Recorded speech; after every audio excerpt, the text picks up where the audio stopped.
হরে কৃষ্ণ। প্রিয় ভক্ত, আপনারা সকলেই অবগত আছেন যে ইসকন অন্যতম সন্ন্যাসী ছিল জয় পতাকা স্বামী গুরু মহারাজ ইসকনের প্রচারের উদ্দেশ্যে তিনি মালয়েশিয়ায় গমন করেছেন। তো আজ সকাল 7:10 মহারাজ কুয়ালালামপুর আন্তর্জাতিক বিমানবন্দরে পৌঁছেছেন। ইসকন মালয়েশিয়ার বিভিন্ন ভক্তরা বিমানবন্দরে তাকে অভ্যর্থনা জানাতে এসেছিলেন। তিনি বিমানবন্দর থেকে সরাসরি সানওয়ে স্যাংচুয়ারির বাসস্থানে চলে গিয়েছিলেন এবং সেখানে সানওয়ের মেডিকেল সেন্টার রয়েছে। আগামীকাল এখানে মহারাজের ডায়ালাইসিস হবে। গত বছর মহারাজ তার ভ্রমণের সময় এখানেই অবস্থান করেছিলেন। তিনি এমএসটি সকাল 10টার দিকে পৌঁছেছিলেন।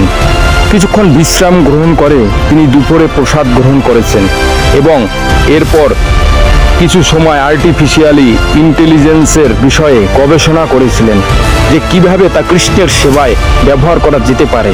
তারপর কিছু ইমেলের উত্তর প্রদান করেছেন এবং ইমেল ও হোয়াটসঅ্যাপ মেসেজে সাম্প্রতিক তথ্য শুনেছেন। মালয়েশিয়ার সময় 7:30 থেকে তিনি মায়াপুর সহ পরিচালকদের মিটিংয়ে অংশগ্রহণ করেছেন। আজকের আলোচ্য সূচিতে বিভিন্ন বিষয় নিয়ে আলোচনা করা হয়েছিল। রাত 9টার সময় সহপরিচালকদের মিটিং শেষ করার পরে তিনি 9টা থেকে 10:30 পর্যন্ত ভারতীয় ব্যুরো মিটিংয়ে যোগদান করেছিলেন। মিটিংগুলি শেষ হওয়ার পর এবং বিশ্রাম নেওয়ার আগে মহারাজ প্রায় 30 মিনিট ছিল প্রভুপাদের গ্রন্থগুলি পাঠ করার জন্য অতিবাহিত করেছেন। আজকেও তিনি ঈশোপনিষদ অধ্যয়ন অব্যাহত রেখেছেন এবং শ্লোক নং 12 সম্পূর্ণ করে 13 নং শ্লোক পাঠ শুরু করেছেন। তো আমরা প্রতিদিনের আপডেট প্রতিদিন দেওয়ার চেষ্টা করব। আপনারা আমাদের সাথে থাকবেন এবং গুরু মহারাজের সকল তত্ত্ব সঠিক সময়ে জানতে আমাদের পেজটি ফলো করুন এবং ভিডিওটি শেয়ার করে আমাদের পাশে থাকুন। তো যেমনটা আপনারা সকলেই অবগত আছেন, এই মুহূর্তে মহারাজ শারীরিকভাবে অনেকটা কঠিন পরিস্থিতির মধ্য দিয়ে যাচ্ছেন, কিন্তু তবুও তিনি নিরবিচ্ছিন্ন ছিল প্রভুপাদের প্রতি তার প্রতিজ্ঞা রক্ষায় বদ্ধপরিকর।